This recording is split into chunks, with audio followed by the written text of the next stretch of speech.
Economía y Cultura con Segisfredo Infante. Muy buenas noches, este es su programa Economía y Cultura de la Televisión Educativa Nacional en la frecuencia del 10, todos los martes entre 7 y 8 de la noche, y luego según el lugar donde usted habite, según el uso horario donde usted habite. Pues bien, traemos esta noche un importantísimo programa histórico-cultural que hemos bautizado ¿Quiénes realmente leen a José Cecilio del Valle?, que lo hemos formulado como pregunta. Y para hablar de este tema hemos invitado al licenciado Luis David Reyes López, que es profesor de letras y es escritor, a quien le damos la más cordial bienvenida. Muchas gracias por estar aquí en tu programa. Pues bien, por regla general, con las salvedades del caso, se verifican algunas aproximaciones pálidas a la vida y la obra de don José Cecilio Díaz del Valle, en los alrededores de su fecha de natalicio, el 22 de noviembre de cada año. Seguidamente se le menciona, muy superficialmente, en el contexto de las fechas patrias. El resto del año queda como olvidado en las aulas escolares, en las cafeterías, en los mítines y en la plaza pública, como si nunca hubiese existido. Este verdadero silenciamiento se ha convertido en una subespecie de sistema académico, ideológico y político, con el fin aparentemente escondido que las nuevas generaciones de hondureños y centroamericanos nunca sepan que don José Cecilio del Valle es el verdadero artífice y fundador de la República Federal de América Central. Hemos observado en varias oportunidades que invitan a algunos economistas y a profesionistas para que discurran en foros televisivos y radiales esgrimiendo trivialidades y lugares comunes sobre José del Valle, con los mismos estribillos de siempre. Empero, hoy tenemos de invitado especial a un representante de las nuevas generaciones universitarias hondureñas, para que se explaye sobre el tema, el licenciado Luis David Reyes López, quien tiene 29 años de edad, según él me ha confesado este día. Luis David, por favor, puedes iniciar el tema como tú quieras, perfectamente. Bueno, muchas gracias por la invitación, licenciado. Y es acertado lo que usted nos está mencionando sobre los lugares comunes de Valle, de tal forma que incluso se ha llegado a la difamación en las mismas aulas universitarias, no digamos en los colegios, quién sabe qué barbaridades dicen ahí, o no pasan de la famosa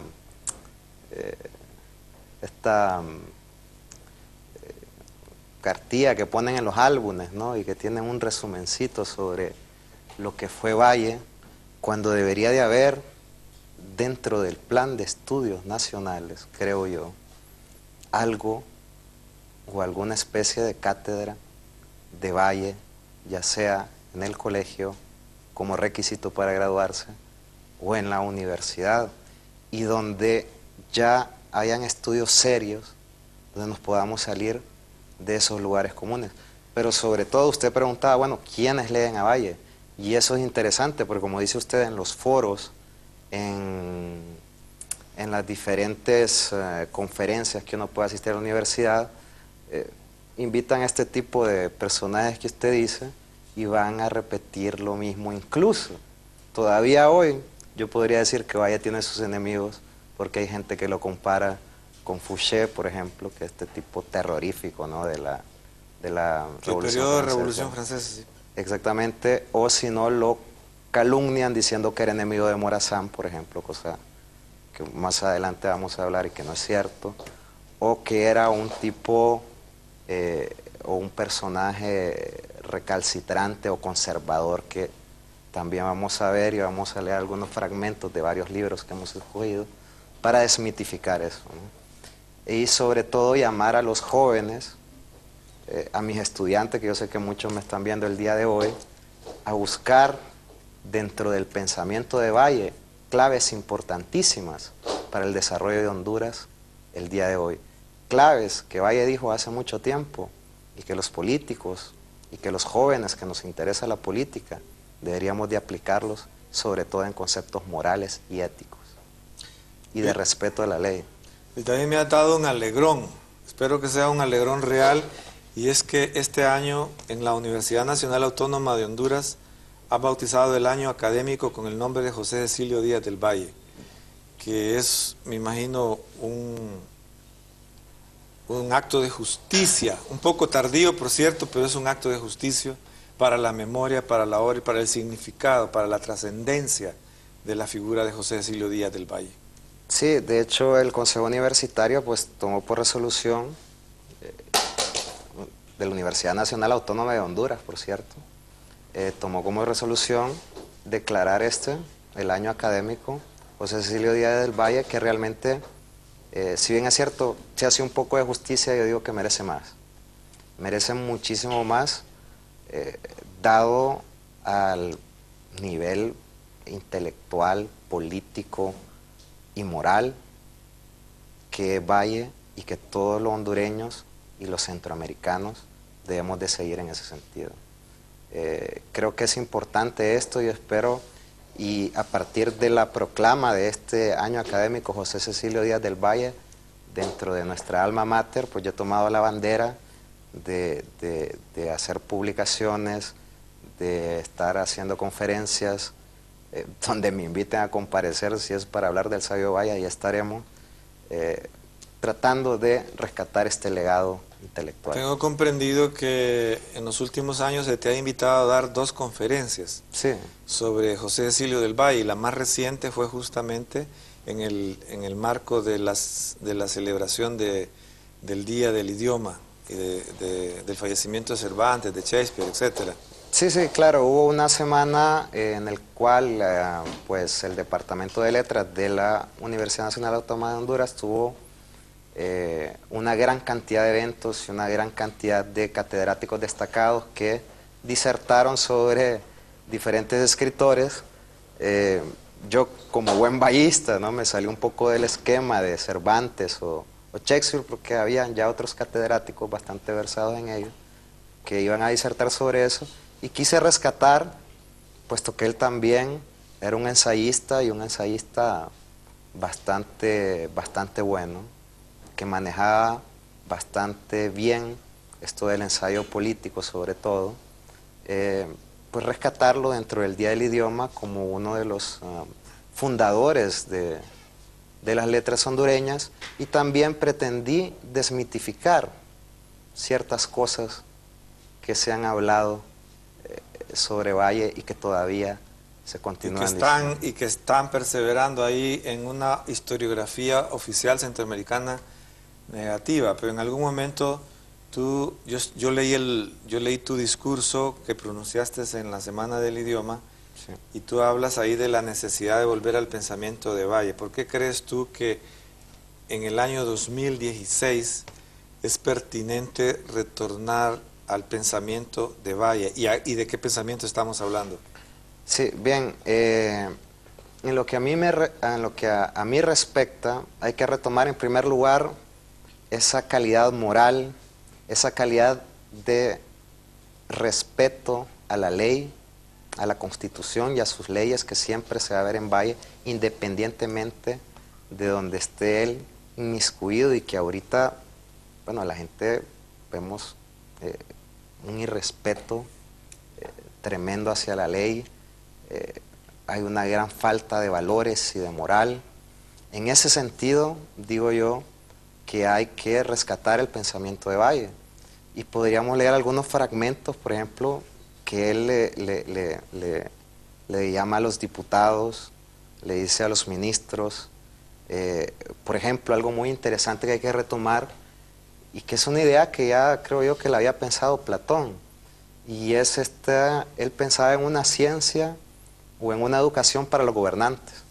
Entonces, parecido a lo que dice Platón en la República, ¿no es cierto?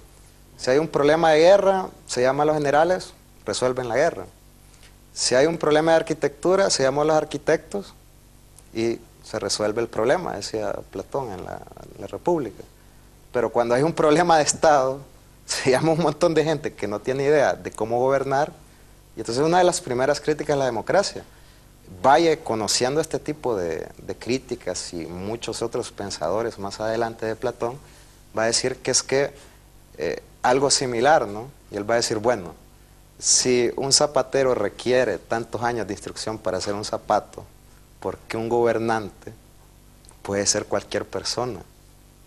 Debe de haber una escuela para los gobernantes, es decir, que los partidos políticos, y lo digo porque yo he estado ahí, deben de tener escuelas serias que preparen a los jóvenes no para ir a cuidar urnas, que es lo que se está haciendo, sino que formar cuadros realmente, relevos generacionales verdaderos, para que los jóvenes puedan entrar en la arena política y no estar viendo más de lo mismo. Muy bien. También en algún momento tú sugeriste que incluyéramos en este programa algo sobre los mitos y las calumnias contra José del Valle.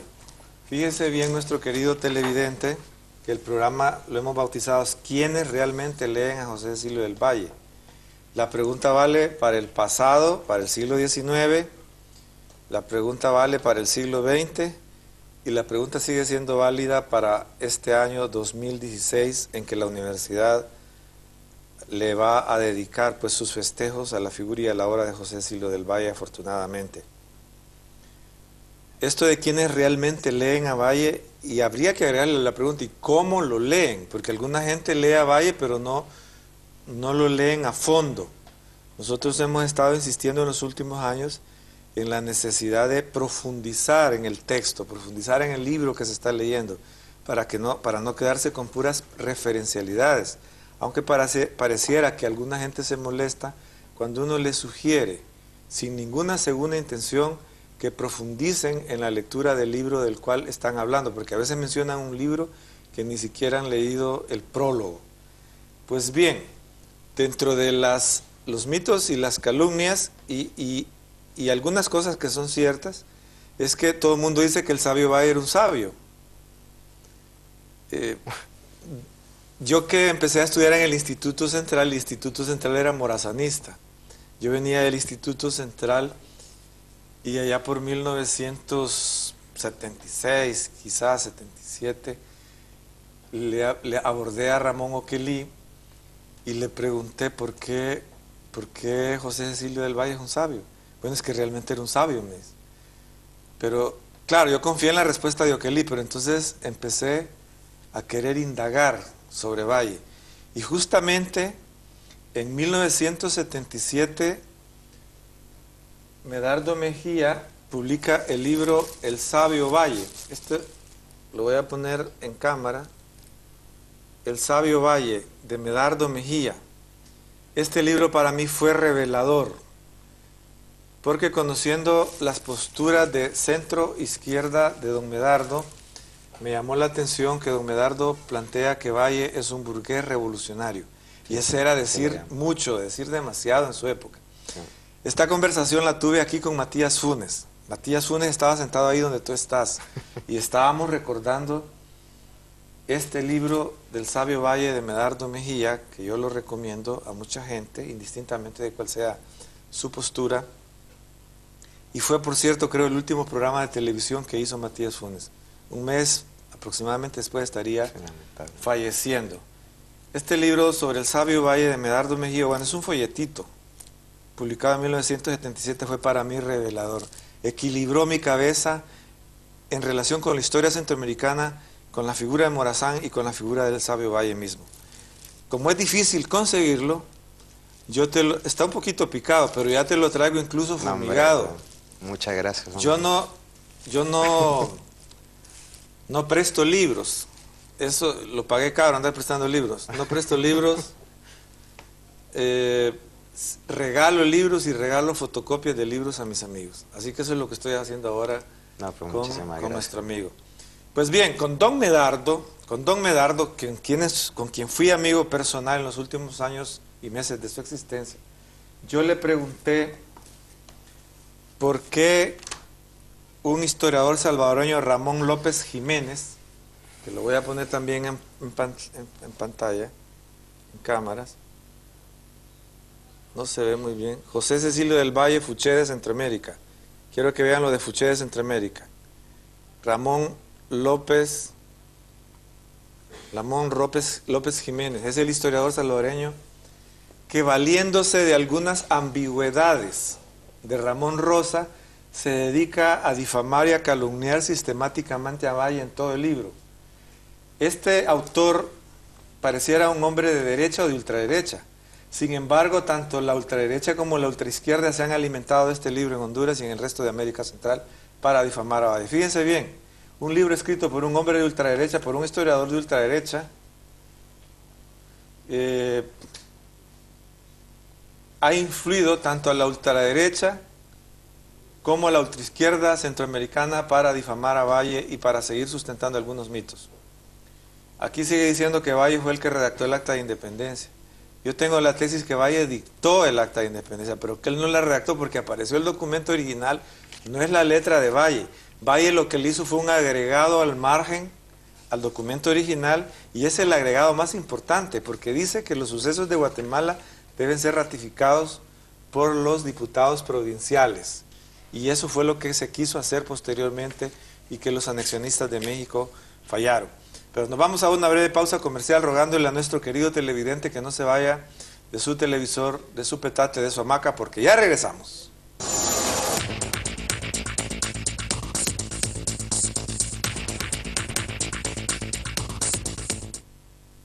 Muchísimas gracias por continuar con Economía y Cultura, su programa favorito los martes entre 7 y 8 de la noche y en cualquier parte del planeta Tierra según el uso horario donde usted habite. No referí la respuesta que me dio Medardo Mejía sobre este historiador salvadoreño que denigra sistemáticamente a Valle en casi todo el libro. Don Medardo me dijo así esa palabra, envidia.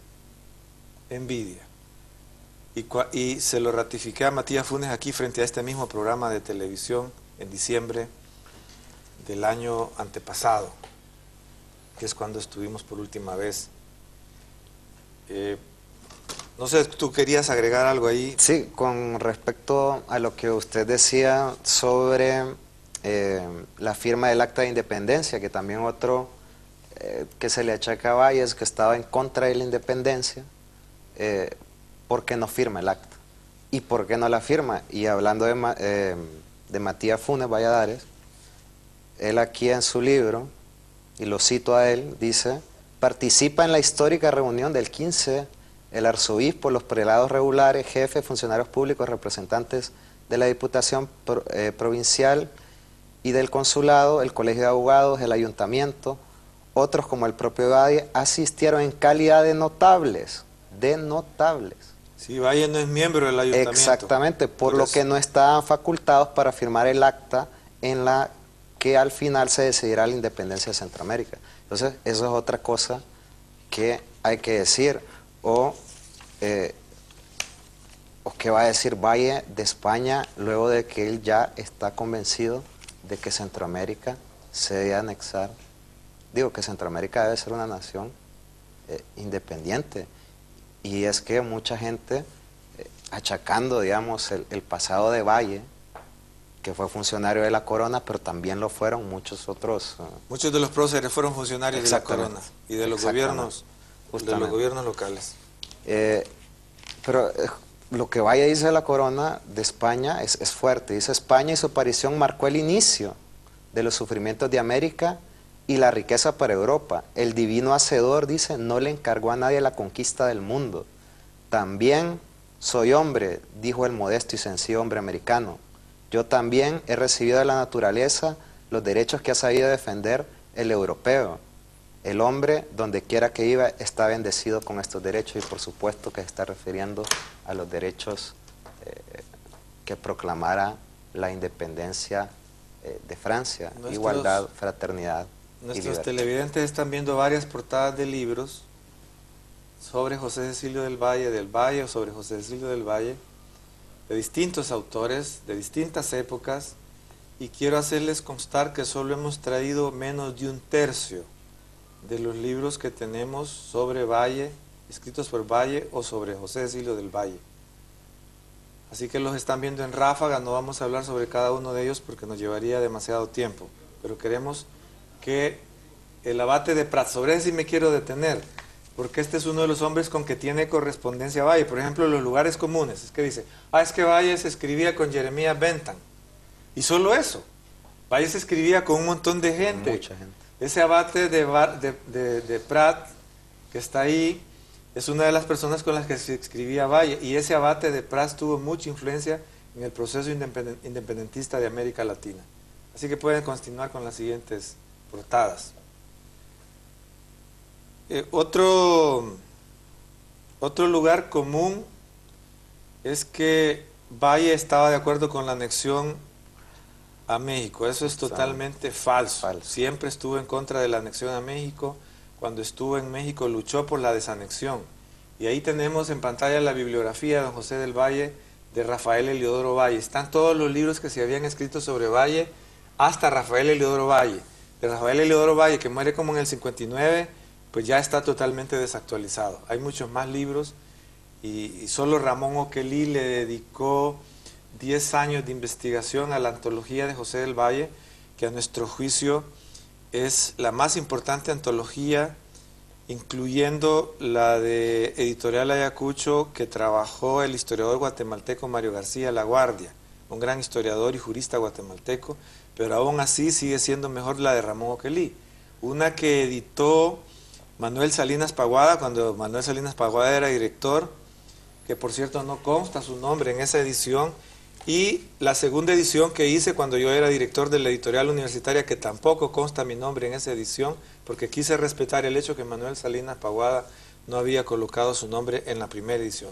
Así que hay 2 ediciones de esta monumental antología de José del Valle. Ahí tienen la portada de Ramón Oquelí Garay en 2 ediciones, y quien no ha leído esta antología no puede ni siquiera decir que medio conoce a Valle. Esa antología, esa que está en pantalla, la hizo Rafael Heliodoro Valle, publicada, reeditada posteriormente por Educa. Así que hay varios libros. Ese es el de Matías Funes, que es una especie de continuación, decía Luis David Reyes, del libro Vigencia del Sabio Valle, que hizo Rafael Leiva Vivas. Y bueno, hay muchos lugares comunes, pero si leemos a fondo a Valle, y no los libros que tenemos aquí sobre la mesa ni los que tenemos en nuestra casa, que lean solo la antología organizada por Ramón Oquelí, o los escritos inéditos de Valle publicados por el mismo Ramón Oquelí, que fueron casi otros 10 años de trabajo. Me consta porque yo estuve de cerca en los 2 trabajos. Yo estuve de cerca de Ramón Oquelí, tanto cuando trabajó la antología de José del Valle, como cuando trabajó los escritos inéditos, que originalmente los tenía don Jorge Fidel Durón, se los traspasó a la Universidad José Cecilio del Valle, con la condición de que los documentos le fueran facilitados a Ramón Oquelí, para que trabajara pues esa segunda parte. Así que pues, si se leen esa antología y los escritos inéditos de Valle, y si su esfuercito va un poquito más allá, se leen el libro de Matías Funes, porque Matías Funes, él mismo me lo dijo, era morazanista que atacaba a Valle originalmente. Hasta que se metió a estudiar a Valle en serio, corrigió todas sus visiones equivocadas y las corrigió en un libro, en una forma digna, porque hay gente que no quiere corregir sus defectos con los que se formó en la adolescencia, con los que siguió en su juventud y siguió pernoctando en su madurez. No sé si quieres hacer algún agregado, o si ya me han llamado a pausa, porque no sé si el aparato está funcionando o no está funcionando. Podemos seguir. También recomendar este libro de Ramón Oquelí, que parece que no lo llevó a ver en vida, que es Valle entre la fantasía y el rigor, ¿no es cierto? En esos días muere Oquelí, no logra haber publicado su libro. Justamente este año me pareciera una continuación, o que tiene mucho que ver con la antología que hace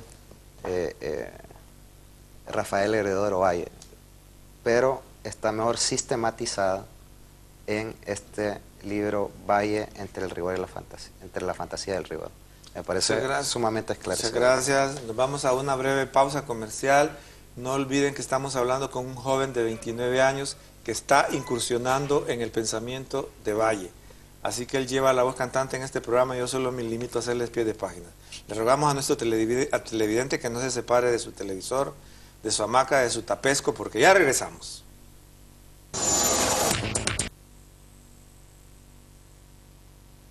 Bueno, tenemos unos saludos un poquito retrasados. En primer lugar, un sentido pésame solidario a la familia de Manuel Reyes López, hermano de mi madre, quien falleció el día martes de Semana Mayor. También un saludo a las muchachas de la revista Promo, porque en el número de abril me dedicaron una página, sacaron una bonita fotografía, una entrevista a quemarropa, pero yo estoy sumamente agradecido con las muchachas de la revista Promo, así que es mejor tarde que nunca. Y luego un saludo para Zaida Burgos y para su esposo, quienes nunca se pierden este programa de Economía y Cultura. Queremos ver si Luis David tiene algún saludo rezagado también. Sí, tengo varios saludos rezagados. En primer lugar, un saludo para todas las madres en su mes, ¿verdad? Un saludo para mi madre, la doctora Leticia López y López, ¿verdad? Que espero nos esté viendo. Seremos parientes, hombre. Posiblemente. Pero también Valle, y ya que dijimos que vamos a hablar un poco de la vigencia de Valle, hablaba algo muy importante sobre las madres.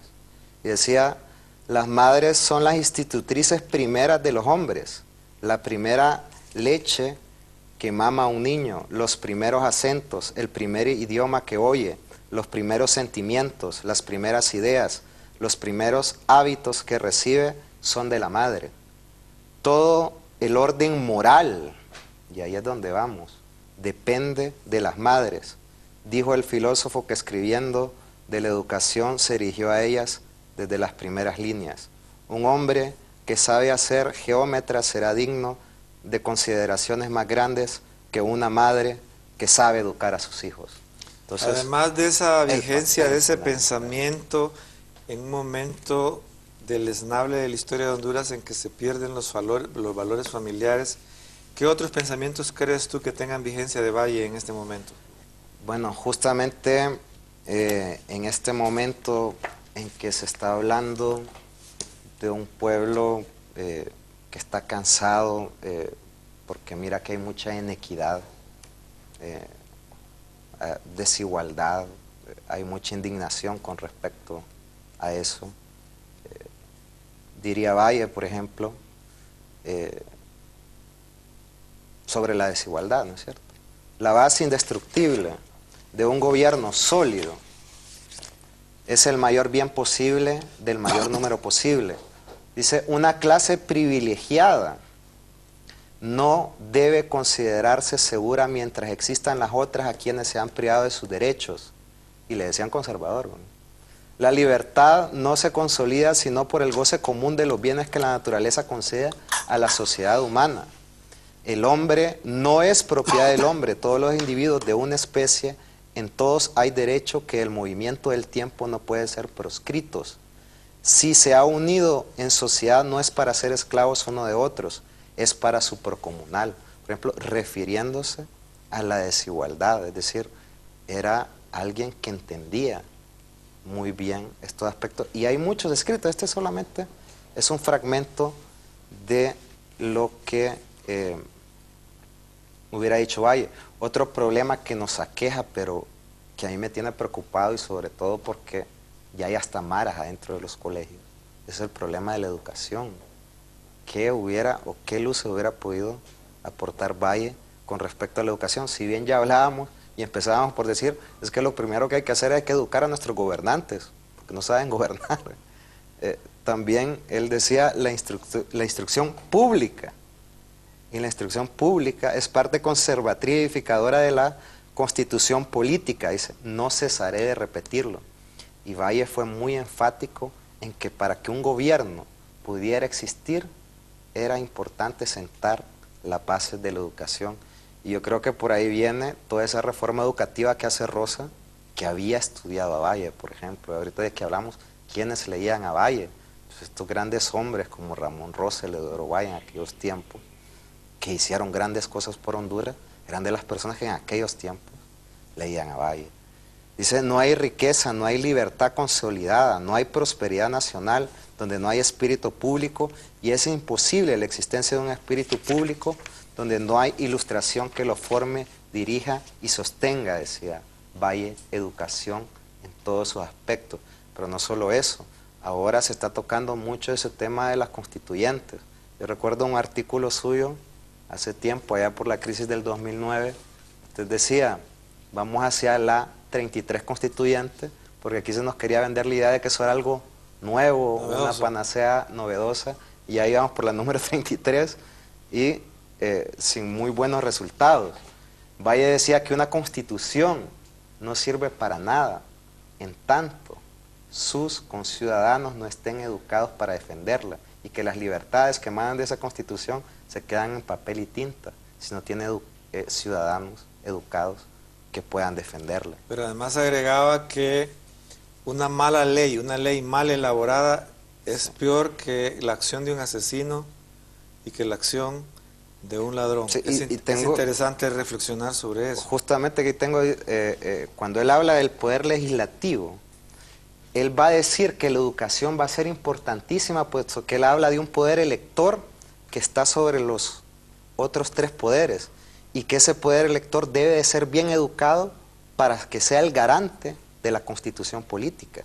Porque posteriormente, él dice que luego del órgano elector viene el órgano legislativo. Dice, su influencia es inmensa. Él dicta las leyes reguladoras de la República si no hay luces ni virtudes en los legisladores. Las leyes serán malas, y una ley mala hace daño más grande que los asesinos y los ladrones. Y es la cita textual que usted Muchas gracias, muchas gracias. Nos vamos a una breve pausa comercial, rogándole a nuestros televidentes nacionales e internacionales que no se separen de su televisor, porque ya regresamos.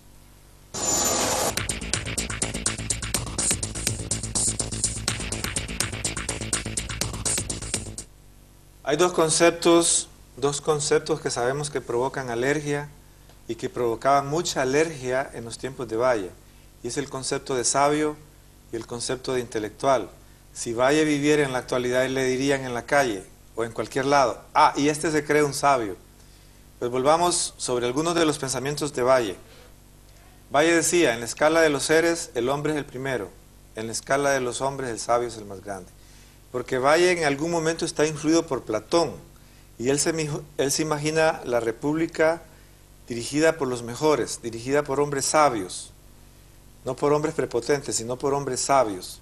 Claro, el proyecto platónico era un proyecto utópico, pero Valle, desde 1812, o sea, 10 años antes de la independencia, elaboró un documento donde planteaba la necesidad de organizar un grupo de economistas sabios, y esto no lo sabe la mayoría de los economistas hondureños, un grupo de economistas sabios para que se dedicaran a dirigir la república, la futura república centroamericana. Ese documento lo elaboró entre 1812 y 1813 como parte de una petición de la Sociedad de Amigos de Guatemala. Así que no es cierto que Valle se pronunció a favor de la independencia con aquel famoso discurso "Soñaba el abad San Pedro", que yo también se soñara hasta que se había fraguado la independencia. No, Valle venía trabajando en el proceso de la independencia desde unos 10 años antes de la independencia, y eso está publicado en documentos. Valle se considera un sabio aunque no lo dice, igual que Albert Einstein. Albert Einstein decía que él era un estudiante, Valle también decía que él era un estudiante, y nosotros dos también decimos que somos estudiantes. Pero no vamos nosotros a machacar, a contradecir el concepto de sabio, el concepto de intelectual, porque son conceptos sacros, como el concepto de un ebanista.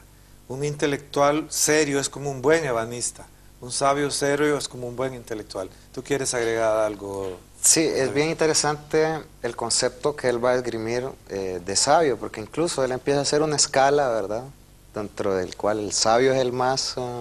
Dentro de la escala de los seres, el hombre es el más... El hombre es el primero. Claro, claro. Dentro de la escala de los hombres, el sabio es el más grande. El sabio es más grande, y luego empieza a hacer una escala hacia abajo. Luego dice que el agricultor, luego el que produce, como en quinto lugar está el militar, pero él deja su profesión en último lugar.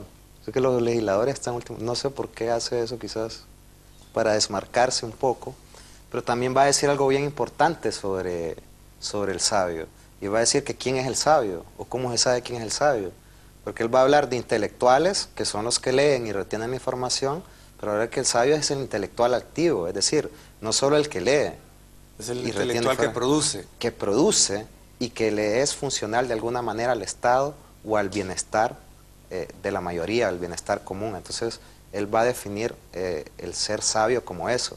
Ahora, como usted dice, él siempre va a decir que era un estudiante, y me recuerdo, por ejemplo, una anécdota del gran argentino Jorge Luis Borges, este magnífico cuentista, que en alguna ocasión le increparon, ¿qué opina usted de que a usted lo llaman genio? Le dice, y él dice, de una manera como habilidosa, muy habilidosa.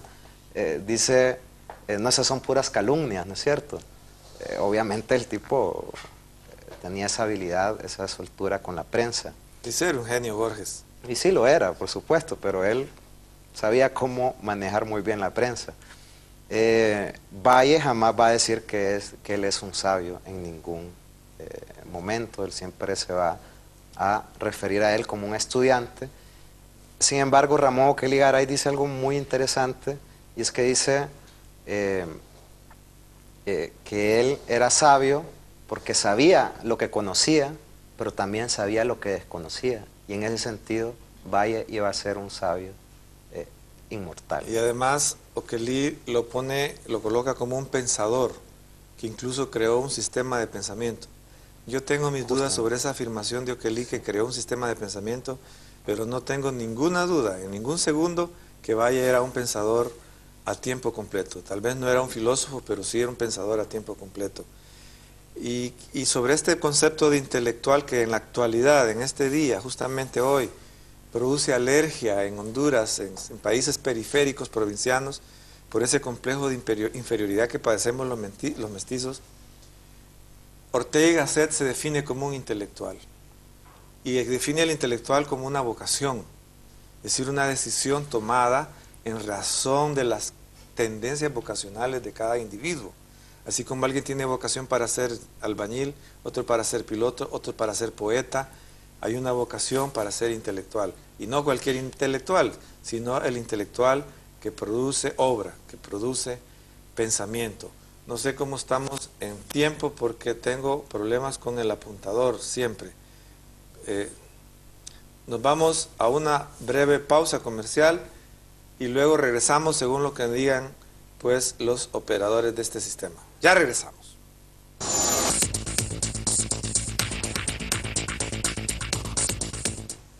Hemos preguntado quiénes realmente leen a José Cecilio del Valle, sobre todo ahora mismo, porque en el pasado hemos tenido lectores serios. El más importante lector de Valle en Honduras ha sido Ramón Oquelí Garay. En Guatemala, Mario Jorge García La Guardia, a quien conozco personalmente, ya es un anciano por supuesto, y en Costa Rica un señor de apellido Chaverri, que también lo ha estudiado bastante a fondo.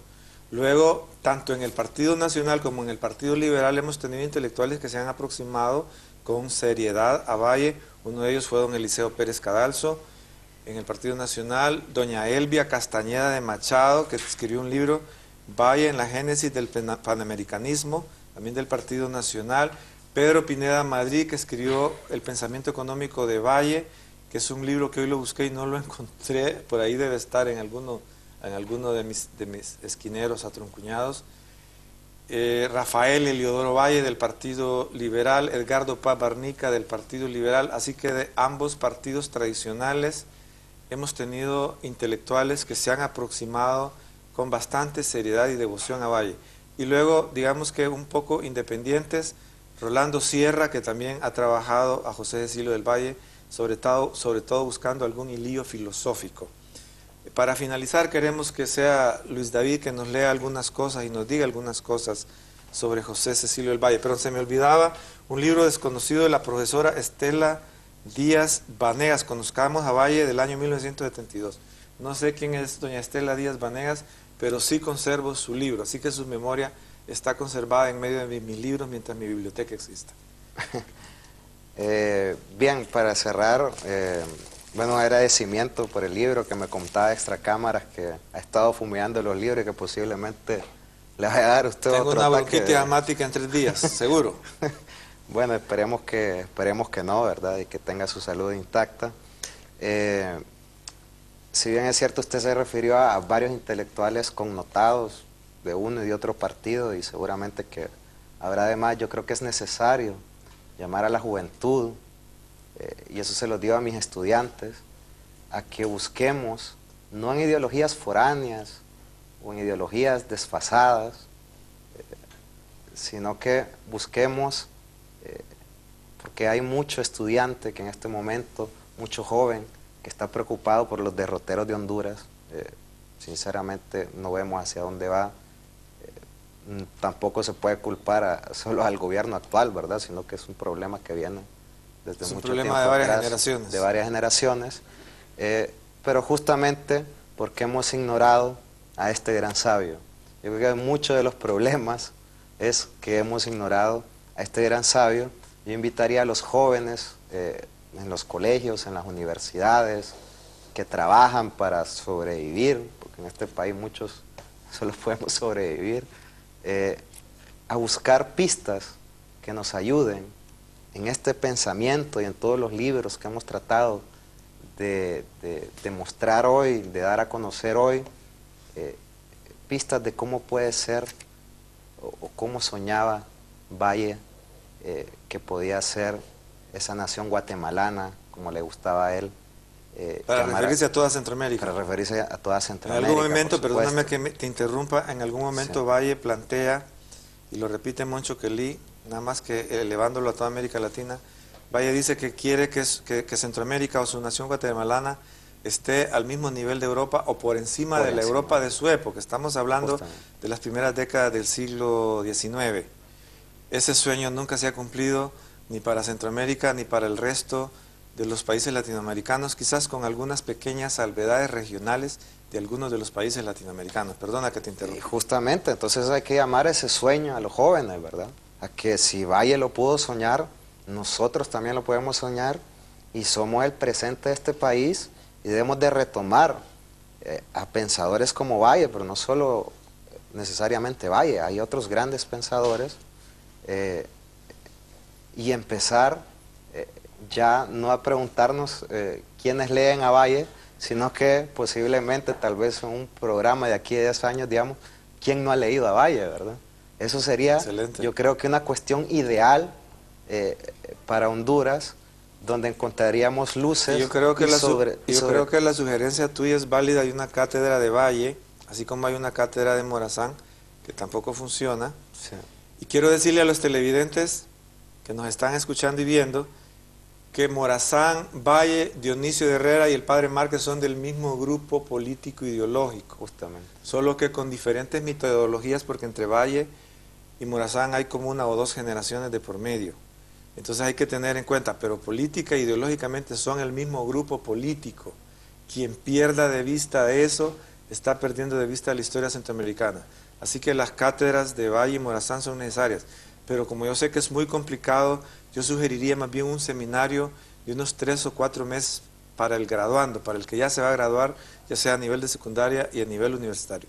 Unos 3 o 4 meses de estudio de Valle, a fondo, a profundidad en su obra, sin estar solo con referencias bibliográficas y lugares comunes. O estampitas. O estampitas.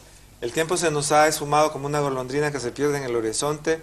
Agradecemos infinitamente la comparecencia de Luis David Reyes López a la teleaudiencia nacional e internacional. Soy Segisfredo Infante y nos estaremos viendo Dios mediante el próximo martes. ¡Hasta la vista!